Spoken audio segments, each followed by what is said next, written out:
શ્રી રાધા ચરિત્રની કથાને આગળ વધારીએ.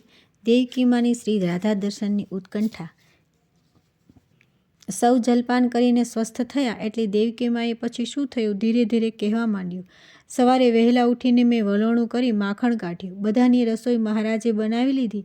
ત્યાર પછી એ બધાને બહાર કાઢીને મેં સ્વયં હાથે ટીપી ટીપીને ચારેક રોટલા શેક્યા અને પછી છેલ્લે એક છાલિયામાં રાત્રે જમાવેલું મોડું મહી ભરીને એમાં મીઠું જીરું ને મિશ્રી ભેળવ્યા. બસ પછી હું લાલાની રાહ જોતી બેઠી કે ક્યારે એ જમવા આવે અને ક્યારે એની સમક્ષ આ ભાણું મૂકીને એને આશ્ચર્યચકિત કરી દઉં.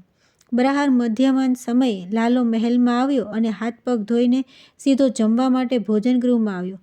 મેં હેરખથી એને આવકાર્યો, પાટલે બેસાડ્યો અને અંદર જઈને એ 3 વાનગીવાળી ભોજન થાળી તૈયાર કરી એની આગળ મેં મૂકી. હરેક ઘેલી થઈ ગયેલી હું હાથમાં પંખો લઈને એની બાજુમાં બેસી પડીને મારી લાગણી દર્શાવવા કહેવા માંડી. બેટા કનૈયા, મેં જાતે આ 3 વાનગી આપણા માટે તૈયાર કરી છે. આજે તો મારી એવી ઈચ્છા છે કે હું મારા હાથે તને જમાડું અને તું તારા હાથે તારી આ જન્મભૂખી જનેતાને જમાડ. બેટા, જે રીતે તું વ્રજમાં યશોદા મૈયાને અને તારી પેલી સખી રાધાને માખણ ચોપડેલો રોટલો ને મહી જમાડતો હતો, લાલા મેં સ્વયં આ બધું તૈયાર કર્યું છે. માખણ વલોવ્યું છે મારી જાતે, મહી જમાવ્યું છે, પણ મેં જ આના કાના બાજરી પણ જાતે જ દળીને એના લોટમાંથી હાથે રોટલા શેક્યા છે. હું તો લાગણીશીલ થઈને બોલી જ જતી હતી. ત્યાં એકાએક મારી નજર લાલા પર પડી ને હું તો ડઘાઈ જ ગઈ. પાટલા પરની થાળી બંને હાથે અધર ઉપાડી લઈને લાલો તો ફાટી આંખે 3 વાનગી સામે તાક્યા જ કરે. ન હાલે કે ન ચાલે, ન કંઈ બોલે, ન કંઈ પૂછે, ન ખાય કે ન થાળી નીચે મૂકે. બસ થાળીમાંની આ 3 ભોજન સામગ્રી સામે અત્યંત દયામણું મોહ કરીને લાચાર ભાવે નિરખ્યા જ કરે. લાલાની આવી ચેતનહીન ભાવદશા જોઈને હું તો ગભરાઈ ગઈ. પંખો ફેંકી દઈને મેં એના હાથમાંથી થાળી ખેંચી લેવા પ્રયાસ કર્યો તો મને લાગ્યું કે જાણે થાળી એના હાથમાં ચોંટી ગઈ છે. મેં તો બેટા બેટા કનૈયા, તને શું થાય છે દીકરા, એમ બોલીને એને મૂર્છાવસ્થામાંથી જગાડવાનો ભારે પ્રયત્ન કર્યો, પણ કનૈયો તો જાણે જીવતી જાગતી પાષાણ પ્રતિમા હોય તેમ તેની એ સ્થિતિમાં યંત્રવત બેસી રહ્યો. હું તો ચોધાર આંસુએ રડવા લાગીને ઊભી થઈ ગઈ. પાછળથી એને બાધ ભરીને આક્રંદ કરવા લાગી. થોડી વારે એને એટલી સુરતા આવી કે મારી સગીમાં મારી જનેતા દેવકી ધ્રુસકે ને ધ્રુસકે રડી રહી છે. એટલે ધીરે ધીરે એ થોડો હોશમાં આવ્યો. એણે પાટલા પર થાળી મૂકી દીધી અને મારી સામે ફરી જઈને એટલું જ બોલ્યો, માં, તે આ શું કર્યું? માં, આવી ભૂલ તે કેમ કરી? દેવકીમાં, મારા ભાણામાં મહી માખણ ને રોટલો પીરસે ને તો માં તે મારા રૂઝાવા આવેલા હૈયાના ઘાને ખોતરીને ફરી તાજો કર્યો. માં, હવે હું આ રાજમહેલમાં નહીં રહી શકું. આટલું બોલતા બોલતા તે ઉઠીને સામેના આસન પર જઈને બેઠો. ઝટપટ આછું લૂછીને હું એની પાસે પહોંચી ગઈ અને અત્યંત વહાલથી મેં એના માથેને બરડે હાથ ફેરવવા લાગી. હું કંઈ બોલી શકી નહીં. એનું આવું સ્વરૂપ, આવો ચહેરો અને આવો આક્રોશ પહેલી જ વાર જોઈને હું તો હતપ્રત થઈ ગઈ. એણે પોતાની મનોવેદના શબ્દોમાં જે વ્યક્ત કરી તે તો હજી મારા કાનમાં ગુંજે છે. માં, તું કેમ ભૂલી ગઈ કે વ્રજમાં મારી પાછળ તડપતા ને તરફડતા નંદબાબા, યશોદા મૈયા અને રાધિકાને સદાના માટે છોડી દઈને હૃદય પર પથ્થર મૂકીને મારું અવતાર કાર્ય પૂરું કરવા તારી પાસે આવ્યો છું. માં, તે આજે મારા ભાણામાં માખણ ને રોટલો નથી પીરસ્યા, ખુદ યશોદા મૈયાને અને નંદબાબાને ધરી દીધા છે, પ્રત્યક્ષ કરી દીધા છે. અને માં, આટલેથી તું અટકી હોત તો બહુ સારું થાત, પણ તે તો ભાણામાં મહી મૂકીને મારી રોતી કકડતી રાધાને જ મારી સામે લાવી દીધી. આ તે શું કર્યું? આવી ભયંકર ભૂલ તે શું કામ કરી? આટલું બોલતા બોલતા તો મારો કનૈયો હિબકા ભરીને રડવા લાગ્યો. મારો મહાપરાક્રમી, અત્યંત બળવાન અને પૂતનાથી માંડીને છેલ્લે ચાણૂર મલ્લને અને મામા કંસને મૃત્યુને ઘાટ ઉતારનારો દિવ્ય અવતારધારી શ્રી કૃષ્ણ એની જનેતા સમક્ષ જન્મ ધર્યા પછી પહેલી જ વાર આમ ડૂસકા ભરીને રડે એ મારાથી કેમ કરીને જોયું જાય? હું તો જાણે કે કોઈ ભયાનક ગુનો કરી નાખ્યો હોય એમ ઓશિયાળી થઈ ગઈ, ચોભીલી પડી ગઈ અને હવે આને છાનો કેમ કરીને રાખવો એની ચિંતામાં ડૂબી ગઈ. ભાણામાં પીરસેલી વાનગી જોઈને શ્રીકૃષ્ણ જેવો યાદવેન્દ્ર આમ રડી પડે એ તો હું માની પણ નહોતી શકતી અને છતાં એ હકીકત બની ગઈ. લાલાના હૃદય સાથે આ 3 વાનગી મહી, માખણ ને રોટલો અતૂટપણે જોડાઈ ગયા હશે એની મને પ્રતીતિ થઈ જતાં મારા પસ્તાવાનો પાર ન રહ્યો. મારી સામે જોયા વિના લાલો તો એની મનોવ્યથા ઠાલવ્ય જતો હતો. તમને લોકોને ખબર છે કે હું કેવા સંજોગોમાં વૃંદાવન છોડીને અહીં આવ્યો છું? વ્રજવાસીઓને ખાસ કરીને તો બાબા, મૈયા અને રાધાએ તો એમ સમજીને જ મને અહીં આવવા દીધો છે કે મથુરા નરેશ કંસના આમંત્રણથી મલ્લયુદ્ધમાં ભાગ લેવા માટે અને ધનુર્યજ્ઞ જોવા માટે હું થોડા દિવસ પૂરતો મથુરા જાઉં છું અને મારું કામ પતી જશે એટલે હું એક ક્ષણ પણ રોકાયા વિના વહેલામાં વહેલી તકે એમની પાસે વ્રજમાં પાછો પહોંચી જઈશ. એક જ હું જાણું છું કે એકવાર યમુના ઓળંગીને આ પાર આવેલો આ શ્રીકૃષ્ણ હવે જિંદગીમાં બીજી વાર યમુના ઓળંગીને પેલે પાર કદાપી જઈ શકવાનો નથી માં. અને આ વાતનું મને કેટલું દુઃખ છે એ તો એક હું જ જાણું છું. અહીં દિવસ દરમિયાન આમની કોઈની પણ યાદ ના આવે એટલા ખાતર હું સતત ને સખત કામમાં મારી જાતને ડૂબાડી દઉં છું, પણ મારી રાત કેમે કરીને પસાર થતી નથી માં. રાતભર હું એમની યાદમાં જાગતો પડી રહું છું. માતૃશ્રી નંદબાબા અને યશોદા મૈયાની જગ્યાએ પિતા વસુદેવ અને તમે મને મળ્યા છો એટલે મા બાપ વિહોણો હું નથી થઈ ગયો. એટલું કે આશ્વાસન તો મને સતત રહ્યા છે કે તમે બંને મહાન છો. તમે ઘણું કષ્ટ સહન કર્યું છે એ હું જાણું છું, છતાં માં તમારા મનમાં જો એમ હોય કે તમે આ રીતે મને મારી મનગમતી વાનગીઓ ખવડાવીને તમામ સુખ સગવડો મારા પર ન્યોછાવર કરી દઈ અને અઢળક લાડ પ્યારનો વરસાદ વરસાવી મને પડેલી યશોદા મૈયાની ખોટ પૂરી દેશો તો માં તમારા પ્રત્યે સંપૂર્ણ આદર અને માન હોવા છતાં હું એટલું જ કહું છું કે તમે યશોદામાનું સ્થાન કદાપી નહીં લઈ શકો. આટલું સાંભળતા વેત મારામાં જાગેલી પેલી માતૃત્વ અધિકાર પ્રાપ્તિ ઘેલછા તો ઘડીના છઠ્ઠા ભાગમાં ઉડીને અદૃશ્ય થઈ ગઈ. મારાથી પરોક્ષ રીતે યશોદાજી અને નંદરાયની ક્ષમાયાચના થઈ ગઈ. લાલાનું રક્ષણ, લાલન પાલન અને ઉછેર કરીને એમણે જે અનહદ ઉપકાર કર્યો છે તે એકદમ યાદ આવી જવાથી મારાથી યશોદાજીને મનોમન પ્રણામ પણ થઈ ગયા. પરંતુ લાલાનું તો મારી તરફ ધ્યાન જ ક્યાં હતું, એ તો બોલ્યો જતો હતો. અને માં, મારી ગોલોકેશ્વરી શ્રી રાધાની ખોટ પૂરે એવું અહીં કોણ છે? માં, બાબા અને મૈયા વિના હું જીવી શકું, ગોપ ગોપાંગનાઓ વિના પણ હું વિચરી શકું, પરંતુ મારી અર્ધાંગના, મારી આહ્લાદિની શક્તિ, મારી અંગભૂતા શ્રી રાધા વિના હું મથુરામાં કેવી રીતે રહી શકું? કેવી રીતે રહી શકું? મારી શક્તિ ગણો કે પ્રેરણામૂર્તિ, મારો પ્રાણ ગણો કે મારું ચૈતન્ય, એ તો એ દેવી જ છે. માં, રાધા વિનાનો આ તારો પુત્ર કેવળ કૃષ્ણ કાળો કનૈયો જ છે, પરંતુ શ્રી રાધા સહિતનો આ માધવ શ્રી કૃષ્ણ છે, એટલું સત્ય તું કદી વિસરીશ નહીં. માં, આજે તે જે કર્યું હવે જીવનમાં બીજી વાર ભૂલે ચૂકે પણ ન કરતી મારી માં. નહીં તો આ કૃષ્ણ એક દિવસ પણ અહીં તારી પાસે નહીં રહી શકે. આટલું અત્યંત ભાવાવેશમાં વધીને ઊભો થઈ ગયો અને સામે પાટલા પર પડેલી મહી માખણવાળી રોટલીવાળી થાળીને પ્રણામ કરીને બોલ્યો કે માં, તે નિર્દોષ ભાવે અને વાત્સલ્ય ભાવે અજાણતા જે ભૂલ કરી તેનું પ્રાયશ્ચિત હવે તારે નહીં મારે કરવાનું છે. અને તેથી હું પ્રતિજ્ઞા લઉં છું કે હવે પછી હું જીવનમાં ક્યારેય પણ મહી માખણને રોટલાનો સુદ્ધા સ્પર્શ નહીં કરું.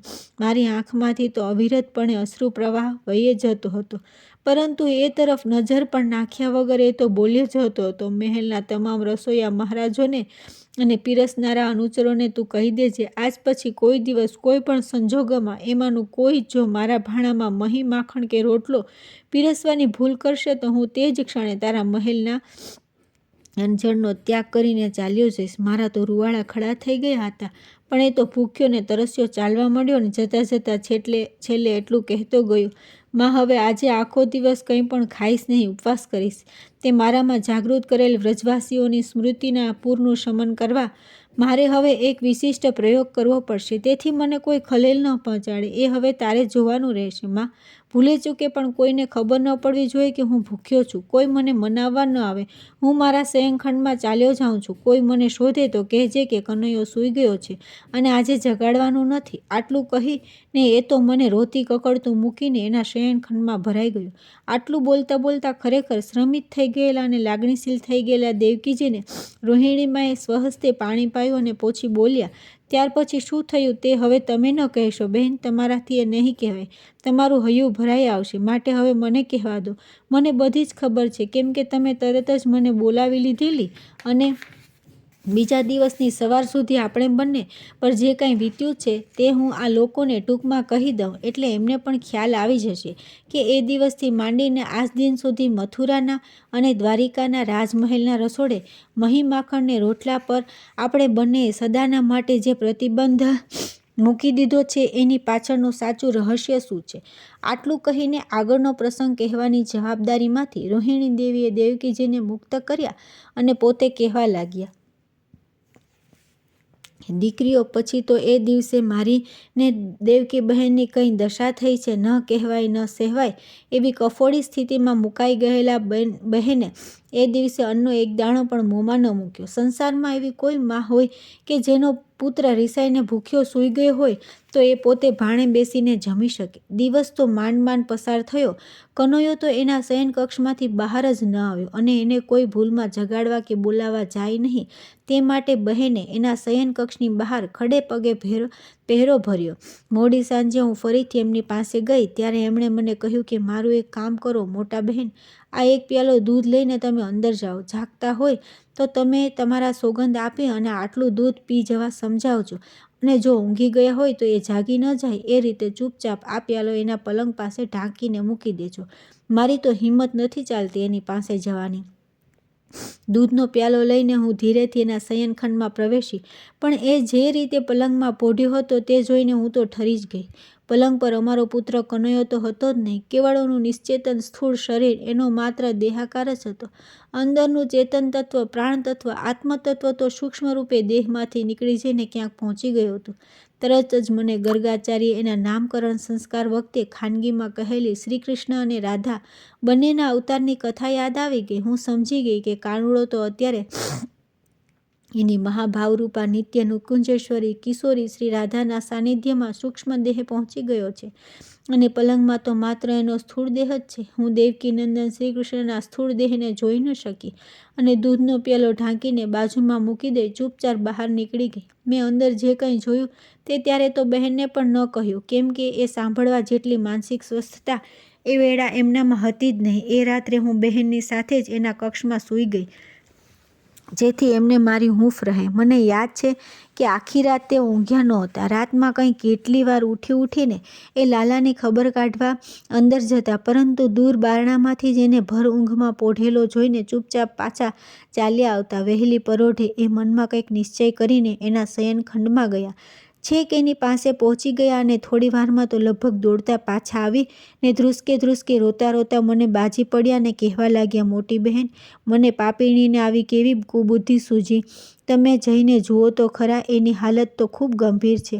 એક તો ગઈકાલનું એણે કશું ખાધું પીધું નથી ને ઉપરથી હજી મૂર્છાવશ જ છે. બહેન, તમે ઉઠો ને એના બાપુને બોલાવી લાવો. તાત્કાલિક રાજવૈદ્યને બોલાવવા પડશે. દેવકી બહેનનો તો શ્વાસ અદ્ધર થઈ ગયો હતો. મને લાગ્યું કે હવે મારે બહેનને સાચી માહિતી આપી જ દેવી જોઈએ, નહીં તો એ જો એના પિતાશ્રીને બોલાવવા મોકલશે તો પછી મથુરાનો આખો રાજમહેલ ઊંચો નીચો થઈ જશે અને લાલાની ભાવ સમાધિ તૂટી જશે. તેથી મેં બહેનને મારા પલંગ પર બેસાડીને મુનિ ગર્ગાચાર્ય મને કહેલી શ્રી રાધાકૃષ્ણ યુગલ સ્વરૂપની ગોલોકથી ભૂલોક પર સ્ત્રી પુરુષ રૂપે થયેલ અવતારની લીલા કથા કહી સંભળાવી. ત્યારે એમને હાસ થઈ અને ખાતરી પણ થઈ કે લાલો મૂર્છાવશ નથી, સમાધિમય છે. સૂર્યોદય થતાની સાથે જ એ રોજની જેમ હસતો જ બહાર આવશે અને ત્યારે આપણે પણ જાણે કાલે કંઈ બન્યું નથી અને આપણે કંઈ જાણતા નથી એ રીતે વર્તવાનું છે, કેમ કે આ તો બધી શ્રીકૃષ્ણની અને રાધાની અવતાર લીલાઓ છે જેનાથી આપણે માત્ર સાક્ષી જ છીએ અને ક્યાંય નિમિત્ત માત્ર છીએ. આટલું કહીને મેં એમને શાંત પાડ્યા. આટલું વર્ણવીને રોહિણીમાં પછી સવારે શું થયું એ કહેવા જતા હતા ત્યાં તો પૂર્ણ સ્વસ્થ થઈ ગયેલા દેવકીમાં બોલ્યા, બહેન, હવે મને પૂરું કરવા દો, તમે થોડો આરામ લો. હું પછી તો સવાર પડી. બહેનજી કહ્યું હતું તેમ જ થયું. લાલો હસતો જ બહાર આવ્યો.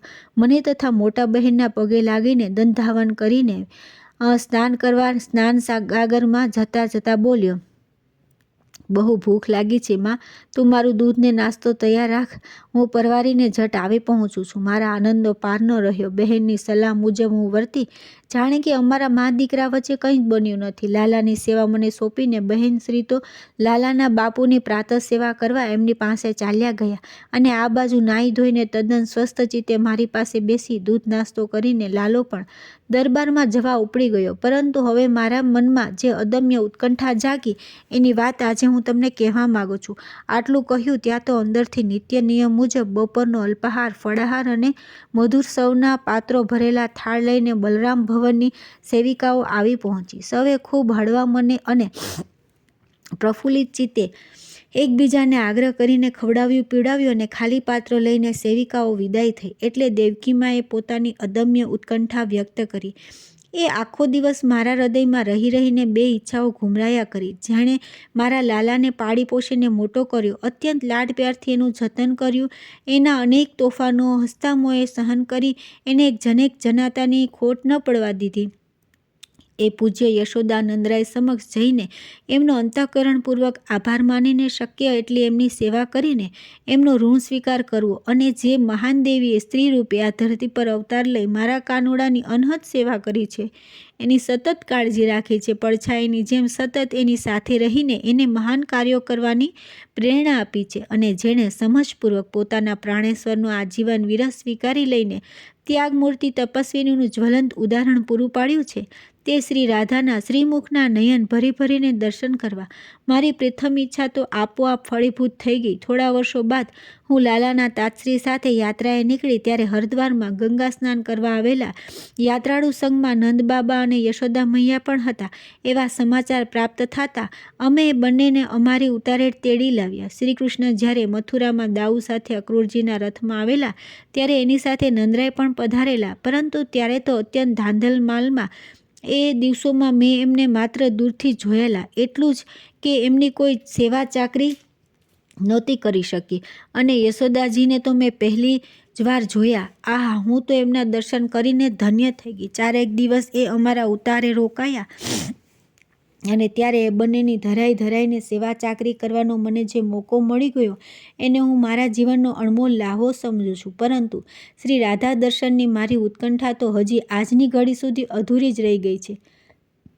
પેલી માખણને રોટલાવાળી ઘટના બન્યા પછી તો લાલાને વ્રજની એક પણ લીલા વિશે પૂછપરછ કરવાની મારી હિંમત તૂટી ગઈ. એટલે પછી હું ક્યાં મોયે એને વાત કહું કે મારી તારી બાળસખી શ્રી રાધાને નજરો નજર જોવી છે. હા, જો આ પ્રસંગ ન બન્યો હોત તો એને કોઈ બીજા કારણે મારામાં શ્રી રાધા દર્શનની ઝંખના જાગી હોત તો હું ગમે તે બહાને કાં રાધાને મથુરામાં તેડાવી લેત યા તો કોઈને કોઈ નિમિત્તે વ્રજમાં જઈને એના સદેહે દર્શન કરી આવી હોત. પરંતુ હવે તો એ વાત પર 70 જેટલા વર્ષોના પડદા પડી ગયા અને આ બાજુ એવી રાજકીય ઉથલપાથલો મચી ગઈ કે રાધા નામની કોઈ વ્યક્તિ કૃષ્ણના જીવનમાં ક્યારે આવી હતી તે મારાથી સાવ ભૂલાઈ જવાયું. જાણે કે ભૂતકાળની કોઈ ઘટના રૂપે એ બધું કાળના પ્રવાહમાં તણાઈ ગયું ન હોય. પરંતુ વર્ષો બાદ હમણાંથી આ દ્વારિકાના રાજમહેલમાં શ્રી રાધાનું અને શ્યામની વ્રજલીલાઓનું શબ્દદેહે પુનરાગમન થયું છે ત્યારે મારી પેલી વર્ષો જૂની ઉત્કંઠા પુનર્જાગૃત થઈ ગઈ છે. હમણાંથી તો મને દિવસમાં કેટલી વાર શ્રી રાધા યાદ આવે છે અને કોઈને શું કહું. રાતે સપનામાં પણ હવે તો મને વૃંદાવનમાં દોડાદોડ કરતો, ગાયો ચરાવતો, વાંસળી વગાડતો, માખણ ખાતો નાનો બચુડો નંદકુંવર જ દેખાય છે. પરંતુ રાધા તો મને સ્વપ્ન પણ નથી દેખાતી. આંખ ખુલી જાય છે ત્યારે મારાથી નિશ્વાસ સહ બોલાઈ જવાય છે, સદેહ નહીં તો સપનામાં તો એકવાર દર્શન દે મારી રાધા રાણી. બોલતા બોલતા અત્યારે પણ દેવકીમાંથી ભારે નિસાસો નખાઈ ગયો. આહા, શ્રી રાધા દર્શન માટે શ્રી કૃષ્ણ જનેતાને આટલી તીવ્ર ઉત્કંઠા. 8 રાણીઓ જ નહીં, બલરામ જનેતા રોહિણી દેવી અને બલરામ ભાર્યા રેવતી પણ ભારે આશ્ચર્ય અનુભવી રહ્યા. રૂકમણીને એક ક્ષણ માટે એવો પણ વિચાર આવી ગયો કે શ્યામ સુંદર તો અંતર્યામી છે, તે પોતાની માતાના અંતરમાં વર્ષોથી દબાઈ પડેલા આ ઉત્કંઠાને શું એમના ધ્યાન બહાર હોય ખરી? જો ન હોય તો તેઓ પોતાની જનેતાને આટલી ઈચ્છા કેમ પૂરી નહીં કરતા હોય? કે પછી આમાં પણ કોઈ ઈશ્વરીય સંકેત યા લીલા રહસ્ય ગોપિત હશે? પ્રાણનાથના એક વર્તન વ્યવહારને અણીથી પગ સુધી ઓળખવાનો દાવો કરનારી હું એમના શ્રી રાધા સાથેના મનોવ્યાપારનો એક અંશ પણ પામી શકતી નથી. એ જ બતાવે છે કે શ્રી રાધા માધવની અવતાર લીલા અમારા જેવા દિવ્યાત્માઓ માટે પણ માનવદેહી ચર્મચક્ષુથી નિરખવી શક્ય નથી અને માનવ બુદ્ધિથી પરખવી પણ સંભવિત નથી. આવો વિચાર આવી જતાં ખુદ રૂકમણીજી પણ ઊનો નિશ્વાસ નખાઈ ગયો. બધાને આમ નિસાસા નાખતા જોઈને સૌના વડીલ અને વ્યવહાર કુશળ રોહિણીમાંથી આ દુઃખ જોયું ન ગયું. તેણે તરત જ કહ્યું, બહેન, બેટી રૂકમણી, તમારા બધાયના મનમાં ઉછાળા મારતી જે ઝંખના, તૃષ્ણા અને ઉત્કંઠા રહી રહીને આવા નિશાસ નખાવે છે, તેનો અર્થ હું એવો કરું છું કે હવે એ આશા પૂરી થવાનો સમય પૂરેપૂરો પાકી ગયો છે. એક મારા સિવાય તમારામાંથી કોઈએ શ્રી રાધાને જિંદગીમાં ક્યારેય પણ નજરે જોઈ નથી. એના દર્શન કરવાની તમને હવે જે તાલાવેલી લાગી છે તે જ સૂચવે છે કે હવે બહુ ટૂંક સમયમાં શ્રી રાધા દર્શનનો યોગ આવી રહ્યો છે. દેવકીજી સહિત 10 જણા વિસ્મિત વદને રોહિણીમાની આગાહી સાંભળવા લાલાયિત થઈ ઉઠ્યા. ત્યારે બલરામ જનેતા એટલું જ બોલ્યા, શ્યામે નારદજી સાથે બેસીને જે આયોજન કર્યું છે તે મુજબ તો નવગ્રહ શાંતિ યજ્ઞ નોમના દિવસે પરિપૂર્ણ થાય છે. પછી 11ના દિવસે અર્જુન અને સુભદ્રાની સાથે અત્રેથી જેમને પણ કુરુક્ષેત્રના એ શાંતિ યજ્ઞમાં ભાગ લેવા અને કુંભ મેળા નિમિત્તે પોષી પૂનમનું યમુના સ્નાન કરવા કુરુક્ષેત્ર જવું હોય તેમના માટે ત્યાં જવાની વ્યવસ્થા વિચારી લેવામાં આવી છે. મને લાગે છે કે દાઉના તાશ્રી મને અને બહેનને તો લઈ જ જવાના છે. તો પછી તમારામાંથી પણ જેમને ત્યાં આવવું હોય તે શું કામ ન આવે? તમને સૌને કદાચ ખબર ન હોય તો હું જાણું છું માટે કહી દઉં કે કુરુક્ષેત્રના કુંભ મેળામાં યમુના સ્નાન કરવા માટે વ્રજવાસીઓ તો દરેક વખતે ખાસ ચાહીને આવે છે.